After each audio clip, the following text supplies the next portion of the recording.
కావలి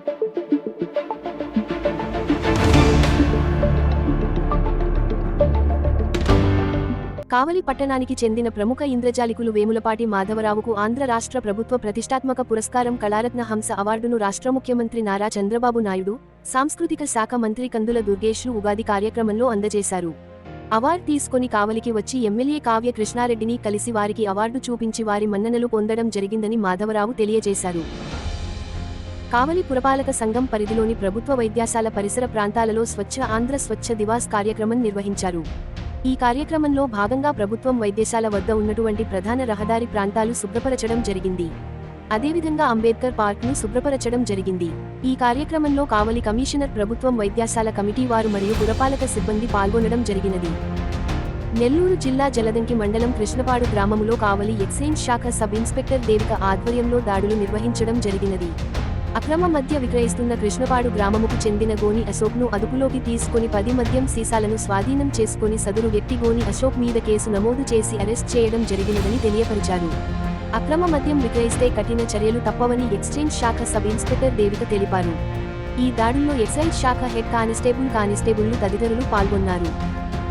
doctor Praveen పగడాల మృతికి న్యాయ విచారణ జరిపించాలని కందుకూరు నియోజకవర్గంలోని క్రైస్తవుల అన్ని చర్చిల పాస్టర్స్ల ఆధ్వర్యంలో బుధవారం శాంతియుత నిరసన ర్యాలీని పట్టణంలోని ఎస్వీఎస్ కళ్యాణ మండపం నుండి ఎన్టీఆర్ సర్కిల్ పోస్టాఫీస్ సెంటర్ మీదుగా ఆర్డీఓ కార్యాలయం వరకు చేపట్టారు. ఈ సందర్భంగా వారు మాట్లాడుతూ క్రైస్తవులపై జరుగుతున్న దాడులను తీవ్రంగా ఖండిస్తున్నామని, డాక్టర్ ప్రవీణ్ పగడాల మృతికి గల కారణాలను పోలీసులు బహిర్గతం చేయాలని వారు పేర్కొన్నారు. క్రైస్తవులపై జరుగుతున్న దాడులను అరికట్టకపోతే ఉద్యమం తీవ్రతరం చేస్తామని వారు హెచ్చరించారు. ఈ కార్యక్రమంలో కందుకూరు నియోజకవర్గ పాస్టర్స్లు పాల్గొన్నారు. ప్రకాశం జిల్లా కనిగిరి నియోజకవర్గం పి.సి. పల్లి మండలం దివాకరపల్లి గ్రామ సమీపంలో రిలయన్స్ న్యూ ఎనర్జీ ఆధ్వర్యంలో ఏర్పాటు చేయనున్న ఇంటిగ్రేటెడ్ కంప్రెస్డ్ బయోగ్యాస్ సిబిజీ ప్లాంట్కు శంకుస్థాపన కార్యక్రమానికి రాష్ట్ర మంత్రి నారా లోకేష్ బుధవారం విచ్చేశారు. ఈ సందర్భంగా మంత్రి నారా లోకేష్ను హెలిపాడ్ వద్ద కందుకూరు ఎమ్మెల్యే నాగేశ్వరరావు, ఉదయగిరి ఎమ్మెల్యే కాకర్ల సురేష్ మర్యాదపూర్వకంగా కలిసి స్వాగతం పలికారు. ఈ సందర్భంగా మంత్రి నారా లోకేష్ను సన్మానించారు. ముఖ్యమంత్రి చంద్రబాబు నాయుడు చెప్పిన P4 విధానానికి రిలయన్స్ సిబిజీ ప్లాంట్స్ నాంది కాబోతున్నాయి. పేదరికం లేకుండా చేయడంలో ఇదొక ముఖ్యమైన అడుగు కాబోతోందని రాష్ట్ర మంత్రి నారా లోకేష్ అన్నారు. ప్రకాశం జిల్లా కనిగిరి నియోజకవర్గం పిసిపల్లి మండలం దివాకరపురంలో రిలయన్స్ సంస్థ ఆధ్వర్యంలో ఏర్పాటు చేయనున్న కంప్రెస్డ్ బయోగ్యాస్ ప్లాంటుకు మంత్రి లోకేష్ భూమి పూజ చేశారు. ఈ సందర్భంగా లోకేష్ మాట్లాడుతూ ఎటువంటి నీటి వసతి లేని మెట్ట ప్రాంతంలోని రైతులకు ఈ ప్లాంట్స్ ద్వారా పెద్ద ఎత్తున మేలు జరుగుతుంది. నైపర్ గడ్డితో గ్యాస్ తయారు చేయబోతున్నారు. ప్రభుత్వ భూములకు 15,000, రైతుల భూములకు 31,000 కౌలు కూడా ఇవ్వబోతున్నారు. రిలయన్స్ సంస్థ ఏర్పాటు చేసే సిబిజీ ప్లాంట్లన్నీ పూర్తి స్థాయిలో పనిచేస్తే ఏటా 110 లక్షల మెట్రిక్ టన్నుల ఆర్గానిక్ ఎరువు కూడా తయారు అవుతుంది. ఈ ప్లాంట్ల ద్వారా గ్రామీణ యువతకు పెద్ద ఎత్తున ఉద్యోగాలు రాబోతున్నాయి. నేను ప్రకాశం జిల్లా వచ్చిన ప్రతిసారి మీరు చూపించే ప్రేమ, ఆప్యాయత నేను మర్చిపోలేను. ప్రకాశం జిల్లాలో పేదరికం లేకుండా చేయడమే మా లక్ష్యం అని తెలిపారు. తాగునీరు గురించి నేను చెప్పాల్సిన అవసరంలా. తాగునీరు శాఖ మంత్రి ఎవరు? నాకు అన్న సమానమైన పవన్ అన్న ఏమనుకున్నా సాధించే వ్యక్తి. ప్రతి కేబినెట్ మీటింగ్ లో మేము చర్చిస్తాం. తాగునీరు ఒక ప్రయారిటీ అని ఆయన ప్రతి కేబినెట్ మీటింగ్ లో చెప్పారు. గత ప్రభుత్వం నాశరికమైన పనులు చేసింది, ప్రాజెక్ట్ ని పక్కన పెట్టేసింది. తిరిగి కేంద్ర ప్రభుత్వాన్ని ఒప్పించి నిధులు కేటాయించి ఈ రోజు ఆ ప్రాజెక్ట్ ని టెండర్ స్థాయికి తీసుకొచ్చారు. నా అన్న పవన్ అన్న త్వరలోనే ఆగిపోయిన పనులని ప్రారంభిస్తాం. ప్రతి గడపకి కుళాయి ద్వారా తాగునీరు కూడా అందించే బాధ్యత కూటమి ప్రభుత్వం తీసుకుంటుందని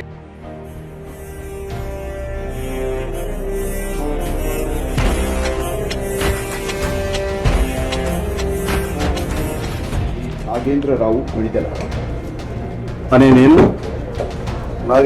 కొణిదెల అనే నేను ఆంధ్రప్రదేశ్ శాసన పరిషత్ సభ్యునిగా ఎన్నికైన శాసనం ద్వారా నిర్మితమైన భారత రాజ్యాంగం పట్ల నిజమైన విశ్వాసం, విధేయత చూపుతానని, భారతదేశపు సార్వభౌమాధికారాన్ని సమగ్రతను కాపాడుతానని, నేను స్వీకరించబోయే కర్తవ్యాన్ని శ్రద్ధాశక్తులతో నిర్వహిస్తానని సత్యనిష్టతో ప్రతిజ్ఞ చేస్తాను అనే నేను ఆంధ్రప్రదేశ్ శాసన పరిషత్ సభ్యులైన నాగేంద్రరావు అని నేను పరిషత్ నియమాలు కట్టుకుని ఉంటానని వాటిని అనుసరిస్తానని, పరిషత్తు మర్యాదలను పాటిస్తానని, సాంప్రదాయాలను గౌరవిస్తానని సత్యనిష్టతో ప్రతిజ్ఞ చేస్తున్నాను.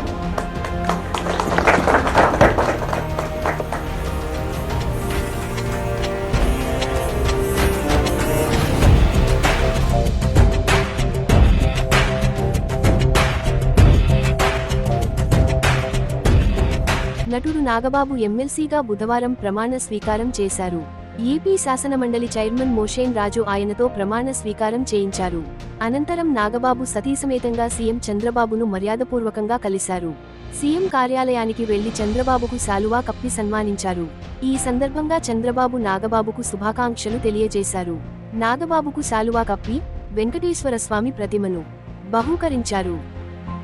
జనసేన పార్టీ ప్రధాన కార్యదర్శి నాగబాబు శాసన మండలి సభ్యులుగా బుధవారం ప్రమాణ స్వీకారం చేసిన సందర్భంగా కావలి నియోజకవర్గం జనసేన నాయకులు జనసైనికులు వీర మహిళల తరపున వారికి ఇన్ఛార్జి అలహరి సుధాకర్ శుభాకాంక్షలు తెలిపారు.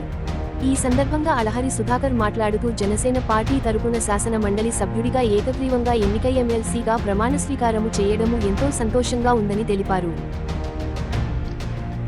Namaskaram. This is a public, heartfelt request to our Honorable Chief Minister Revanth Reddy garu. నాకు 2 days క్రితం ఆ ఇష్యూ గురించి తెలిసింది. కనుక్కున్నాను కొన్ని విషయాల గురించి. That's why I'm making this video. Sir, I'm requesting you as a mother. ఒక తల్లిగా మీకు రిక్వెస్ట్ చేస్తున్నాను. నేను ఎలాగైనా 44 అయిపోయాను. నేను ఎలాగైనా రేపు మాకు పోతాను. I'm old. But for my kids and all our kids for the future, we need oxygen, we need water. Yes, development is 100% necessary. There is no doubt. We need our IT parks, we need our tall skyscrapers, we need our buildings. But ఈ ఒక్క 400 acres కుదిరితే ఏదైనా, if there is any possibility, if we can stop it, I'm begging you as a citizen of your state, of your city, sir, ఏదో ఒకటే try చేయండి sir, please.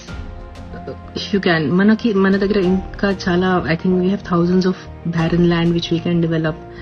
విజయవాడలో Nellore NUDA chairman Kotamreddy Srinivasulu Reddy, NUDA vice chairman commissioner Surya Teja, Kandukur MLA Inturi Nageswararao, మంత్రి నారాయణ బుధవారం భేటీ అయ్యారు. ఫిబ్రవరి 15వ తేదీ కందుకూరులో CM పర్యటన సందర్భంగా పలు హామీలు ఇచ్చారు. కందుకూరు 50 కోట్లతో అభివృద్ధి చేస్తామని సీఎం తెలుపగా అభివృద్ధి పనులపై అధికారులతో మంత్రి నారాయణ మాట్లాడారు.